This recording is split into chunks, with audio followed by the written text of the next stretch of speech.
Very good morning dear students. और चलिए बेटा, आज की क्लासेस हम लोग स्टार्ट करते हैं। जैसा कि आपको सर ने पहले से बता रखा था कि ऑर्गेनिक केमिस्ट्री जो हाइड्रोकार्बन चैप्टर था वो फाइनली कल उसका क्लोजिंग हो चुका है। और हम सभी लोग ने जो जो उसके रिएक्शन थे उसको अच्छे से स्टडी कर लिए। ठीक है, समय को देखते हुए, सारी चीज़ें को समझते हुए हाइड्रोकार्बन के टॉपिक को वहीं पे ख़त्म कर दिया गया। और जितना हमने आपको उस टॉपिक में पढ़ाया है उतना ही आपके एनुअल एग्ज़ाम में पूछे जाएंगे।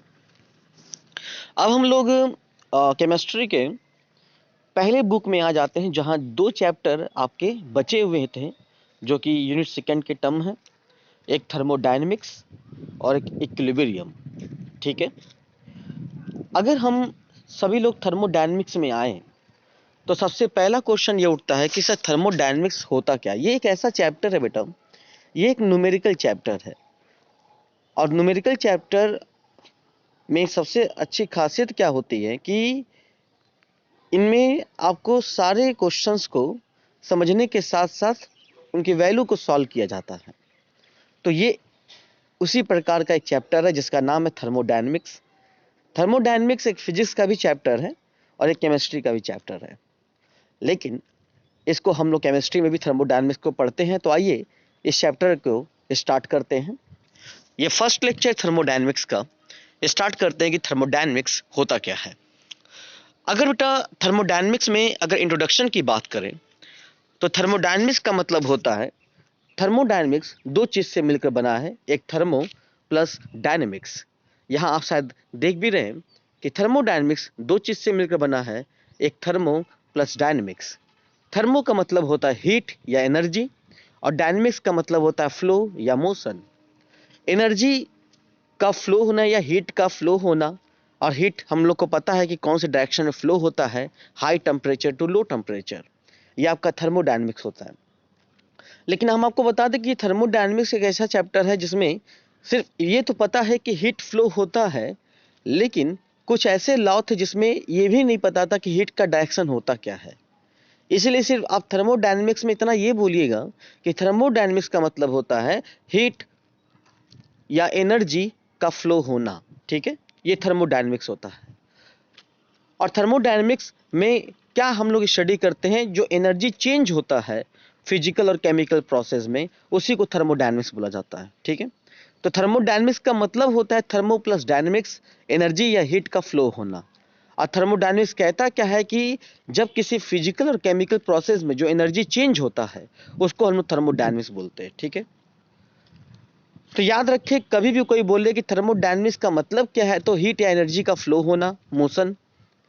और कहता क्या है कि किसी भी फिजिकल और केमिकल प्रोसेस में जो एनर्जी चेंज होती है, जैसे आपने पढ़ा होगा फिजिकल चेंज, केमिकल चेंज, ऐसा प्रोसेस पढ़ा है, उसमें जो एनर्जी चेंज होती है उसको बेटा हम लोग थर्मोडायनेमिक्स कहते हैं। अगर स्पेशली सिर्फ केमिकल चेंज में एनर्जी चेंज होता है तो उसको केमिकल थर्मोडायनेमिक्स कहा जाता है।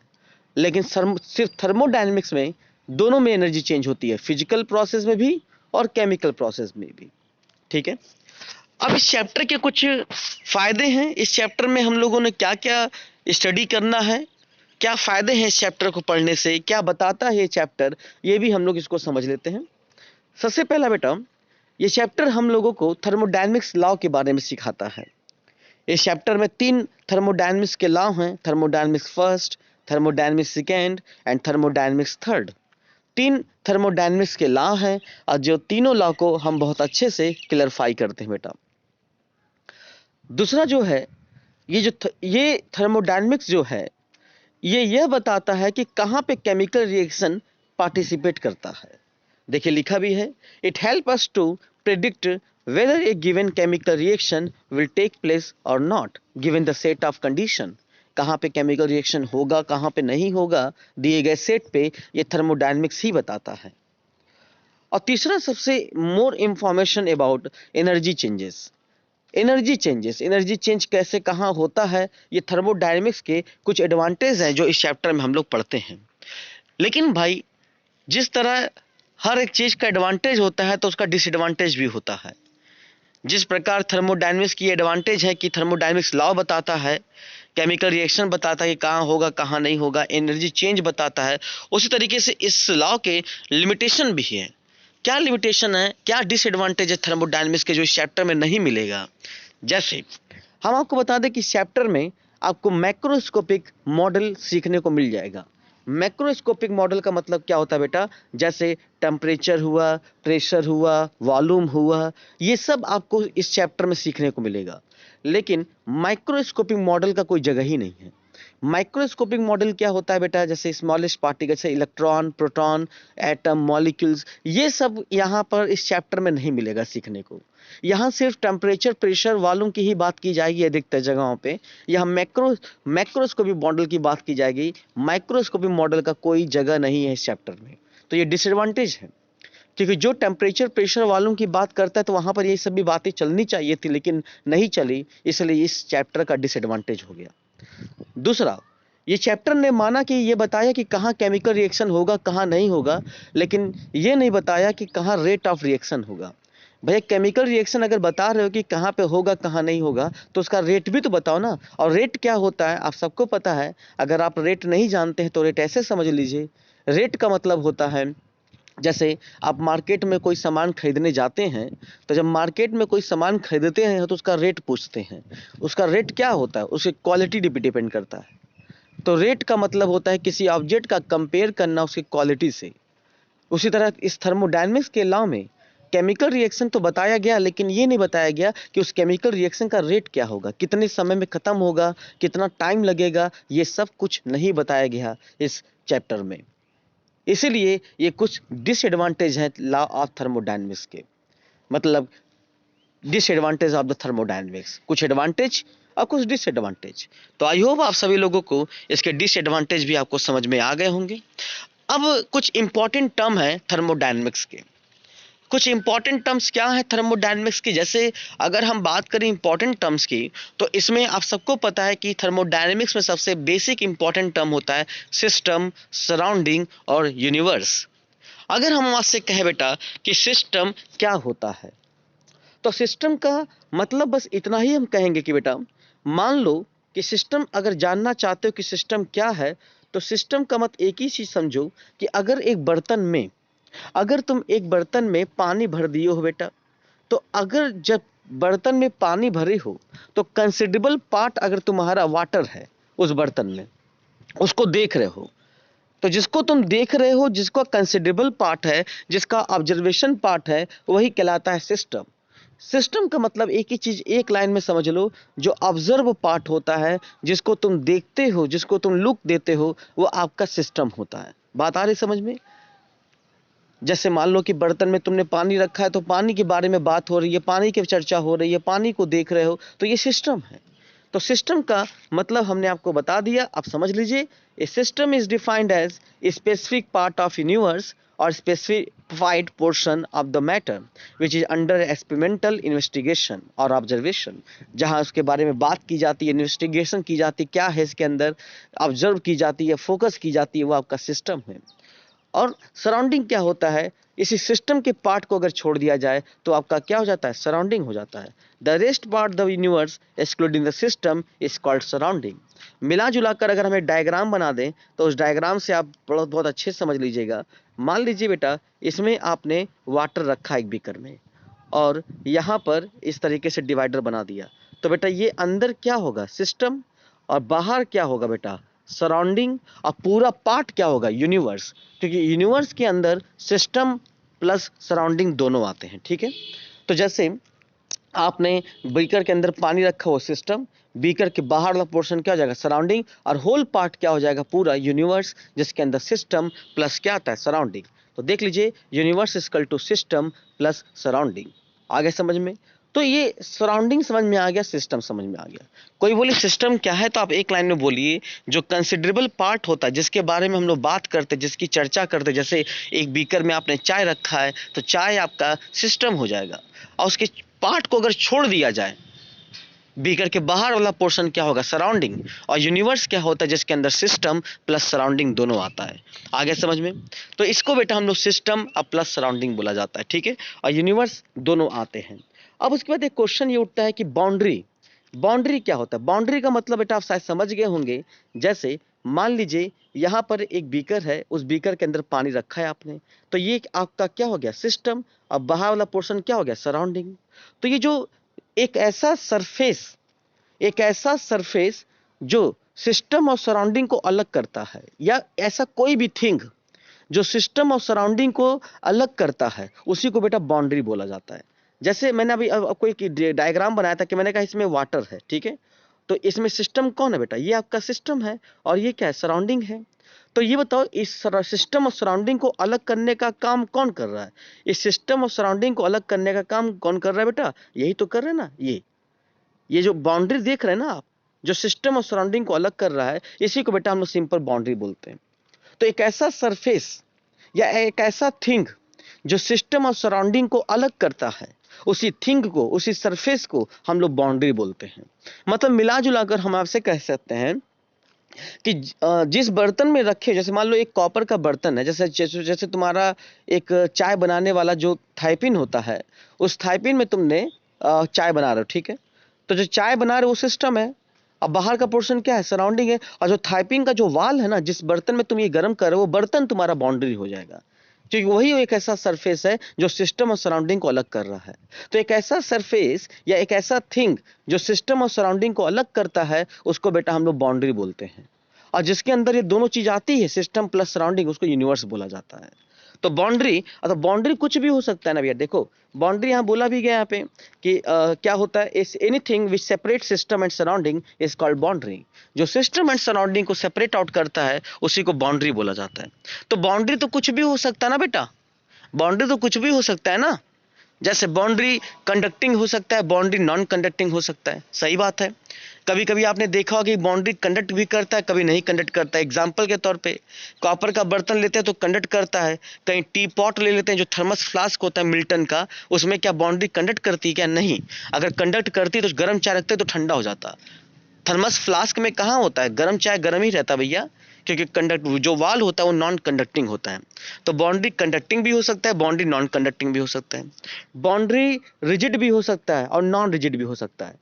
बाउंड्री रिजिड भी हो सकता है, रिजिड का मतलब हार्ड हो सकता है, और नॉन रिजिड का मतलब फ्लेक्सिबल हो सकता है, मुड़ सकता है, ऐसा फ्लेक्सिबिलिटी होगी उसमें। बाउंड्री रियल भी हो सकता है, बाउंड्री इमेजिनरी भी हो सकता है। बाउंड्री वास्तविक में भी हो सकता है, बाउंड्री को मान भी सकता है। अभी हम लोग बाउंड्री को मान कर पढ़ रहे हैं, लेकिन रियल में भी बाउंड्री आप कर सकते हैं अपने किचन में जाके। तो ये टाइप्स ऑफ बाउंड्री है। तो boundary anything which separates system and surrounding is called boundary.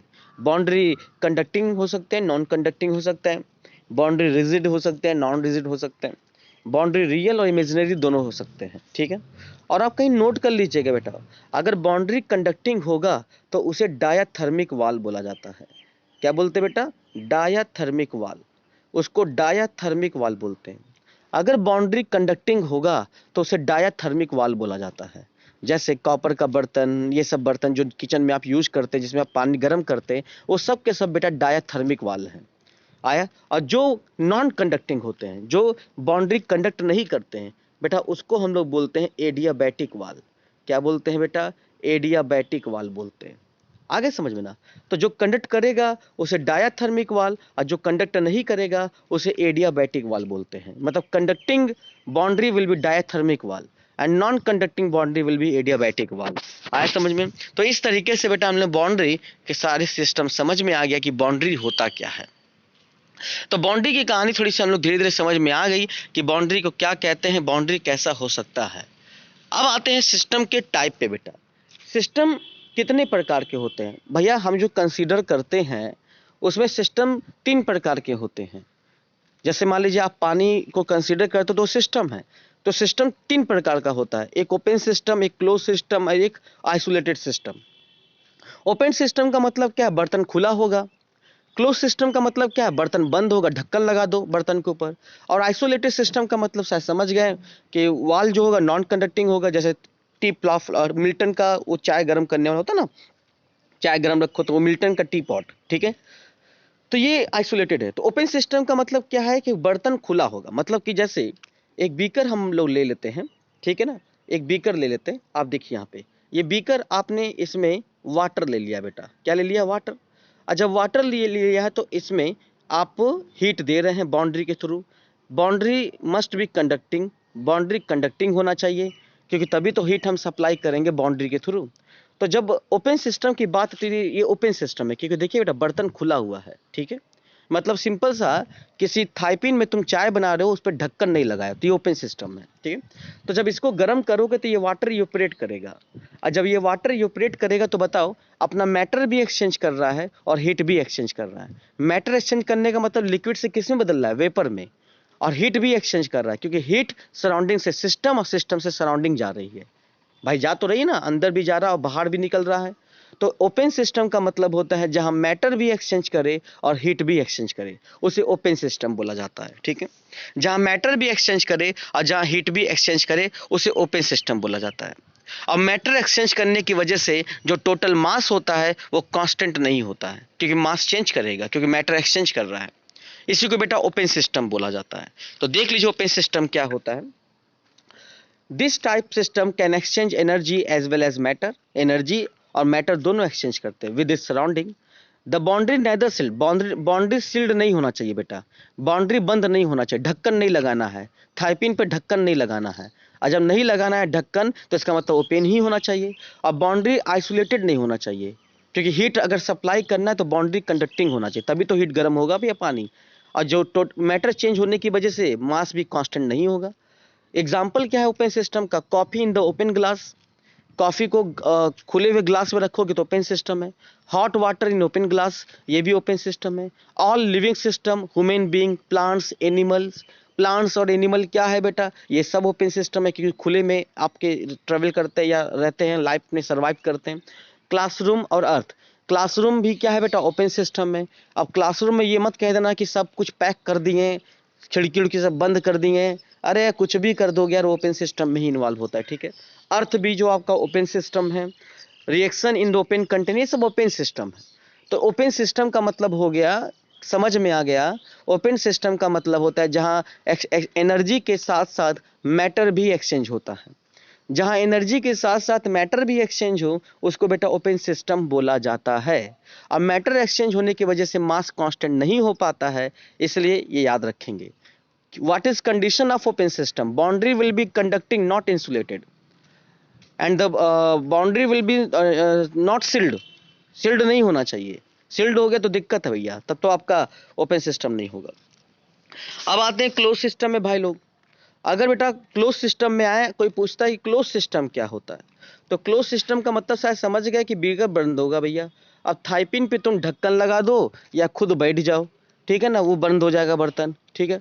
तो अगर थाईपीन पे चाय अगर गर्म करो, उसमें ढक्कन लगा दो, तो वो क्लोज सिस्टम हो गया। अब इसमें तुम पानी रखे हो, हीट दे रहे हो, और हीट दे रहे हो तो इसका मतलब ये कि बाउंड्री यहाँ पर भी कंडक्टिंग होना चाहिए, तभी तो उसको गर्म करोगे ना बेटा। तो जब इसको गर्म करोगे बाउंड्री के थ्रू, तो वाटर यूपरेट तो होगा, लेकिन यूपरेट होने के बाद ठंडा होकर वापस अपने स्टेट में आ जाएगा।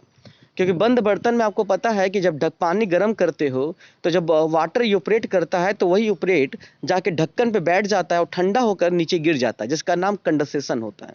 तो मैटर एक्सचेंज कहाँ हुआ भैया, लिक्विड था, लिक्विड में ही वापस आ गया ठंडा होकर, तो मैटर एक्सचेंज नहीं करता है। लेकिन हीट एक्सचेंज होगा थ्रू द बाउंड्री, क्योंकि बाउंड्री के थ्रू हीट दोगे तभी वाटर यूपरेट करेगा, वापस ठंडा होकर वापस आएगा, ठीक है। तो मैं वो क्लोज सिस्टम में हीट एक्सचेंज तो होगा, लेकिन मैटर एक्सचेंज नहीं होगा। और जब मैटर एक्सचेंज नहीं होगा तो मास कांस्टेंट हो जाएगा, मास का कोई यहाँ पर रोल ही नहीं हुआ, चेंज ही नहीं हुआ। तो हीट क्लोज सिस्टम में हीट एक्सचेंज करेगा, लेकिन मैटर एक्सचेंज नहीं करेगा। तो देख लीजिए आप यहाँ पे क्लोज सिस्टम में क्या होता है। This type of system can exchange energy but not matter with the surrounding. आ गया। बाउंड्री क्या होना चाहिए, सील्ड की नॉन सील्ड, बाउंड्री सील्ड होना चाहिए, क्योंकि बाउंड्री पैक होना चाहिए, तभी तो क्लोज सिस्टम होगा। लेकिन बाउंड्री इंसुलेटेड नहीं होना चाहिए। अगर इंसुलेटेड हो गया तो हीट कैसे ट्रांसफर करोगे, हीट भी नहीं ट्रांसफर हो पाएगा। आ गया। और अमाउंट ऑफ मास क्या हो जाएगा बेटा, सिस्टम कांस्टेंट हो जाएगा, क्योंकि मैटर एक्सचेंज ही नहीं किया। Example, coffee in the close vessel, ऊपर था coffee in the open vessel. अगर खुले कप में कॉफी रखोगे तो ओपन सिस्टम है, लेकिन क्लोज में अगर कॉफी रखा है, जैसे कॉफी रखने के बाद पहले ओपन सिस्टम है, कॉफी रखने के बाद उस पर ढक्कन लगा दो तो क्लोज सिस्टम हो जाएगा। Hot water in the close Vettel, glowing bulb, bulb का जलना भी क्लोज सिस्टम है, क्योंकि आपको पता है कि बल्ब पैक होता है, उसके अंदर गैसेस वगैरह होती है, क्लोज सिस्टम है। ट्यूबलाइट भी क्लोज सिस्टम है, और reaction in the close container भी क्लोज सिस्टम है। तो ये सब क्लोज सिस्टम है बॉस। क्लोज सिस्टम का मतलब जिसमें हीट ही चेंज होगा, मैटर एक्सचेंज नहीं होगा। अब मैटर एक्सचेंज ना होने की वजह से मैटर कांस्टेंट हो जाता है, इसी को बेटा हम लोग सिंपली क्लोज सिस्टम बोलते हैं। तो आई होप आप सभी लोगों को ओपन सिस्टम, क्लोज सिस्टम अच्छे से क्लियर हो गया। लास्ट में अगर बात करें बेटा आइसोलेटेड सिस्टम, आइसोलेटेड सिस्टम का एक सबसे जीता जागता एग्जांपल मिल्टन का टी पॉट ले लीजिए। मिल्टन का जब टी पॉट लेंगे तो आपको पता है कि मिल्टन के टी पॉट में आपको पता है कि इस तरीके से मिल्टन का टी पॉट बाउंड्री होता है, जहां पर इसकी बाउंड्री जो होती है वो नॉन कंडक्टिंग होती है। नॉन कंडक्टिंग मतलब कि एडियाबैटिक वाल होता है। अभी मैंने बोला कि जो वाल कंडक्ट नहीं करेगा वो एडियाबैटिक वाल होता है, जबकि ओपन और क्लोज में बाउंड्री कंडक्टिंग थी, डायथर्मिक वाल थी। यहाँ नॉन इंसुलेटेड सिस्टम में, आइसोलेटेड सिस्टम में वाल ही कंडक्ट नहीं करेगा, तभी तो गर्म चाय रखते हैं तो गर्म ना मैटर। तो याद रखिए आइसोलेटेड सिस्टम में ना हीट एक्सचेंज करेगा ना मैटर एक्सचेंज करेगा। मैटर तो इसलिए एक्सचेंज नहीं करेगा क्योंकि क्लोज सिस्टम है, और हीट क्यों एक्सचेंज नहीं करेगा, क्योंकि इसका जो वाल अभी तक हम जो चिल्ला रहे थे कि कंडक्टिंग होना चाहिए, अब वाल भी नॉन कंडक्टिंग कर दो। भैया मिल्टन का टी पॉट गर्म रखते हो तो गर्म ही रखता है, ठंडा रखो ठंडा रहता है। इसका वजह क्या है, क्योंकि उसका वाल जो होता है नॉन कंडक्टिंग होता है, डायथर्मिक वाल होता है, इसलिए हीट एक्सचेंज नहीं करता है। तो आइसोलेटेड सिस्टम में ना हीट एक्सचेंज करेगा ना मैटर एक्सचेंज करेगा, याद रखेंगे। आइसोलेटेड सिस्टम में ना हीट एक्सचेंज करेगा ना मैटर एक्सचेंज करेगा, और ऐसे सिस्टम को नाम दे दिया जाता है आइसोलेटेड सिस्टम। बाउंड्री सील्ड होगी, अब बाउंड्री कंडक्टिंग भी नहीं होगी, बाउंड्री आइसोलेटेड होगा, इंसुलेटेड होगा, डायथर्मिक नहीं एडियाबैटिक वाल होगा। तो इस तरीके के सिस्टम को आइसोलेटेड सिस्टम कहते हैं। ठीक है, आप देख सकते हैं यहाँ पे this type of system are perfectly insulated system and cannot be interact in any other its surrounding, neither matter nor energy exchange with the surrounding, and boundary sealed and insulated। और अब एक क्वेश्चन ये उठा कि sir अगर हम कभी T pot में अगर चाय रखते हैं, मान लीजिए मैं आपसे कई क्वेश्चन पूछूं कि अगर मान लो कि आपने थर्मस में चाय रख दिया, गर्म चाय, ठीक है, और गर्म चाय रखने के बाद आप एक साल बाद आप कहीं चले गए नानी के घर, और जब नानी के घर गए तो वहाँ से जब एक साल बाद वापस आए तो आप कहोगे कि चलो हमारे घर चाय रखी हुई है गर्म चाय, एक साल हम 2020 में बनाए थे, चलो 2021 आ गया, चलो गर्म चाय पी लें।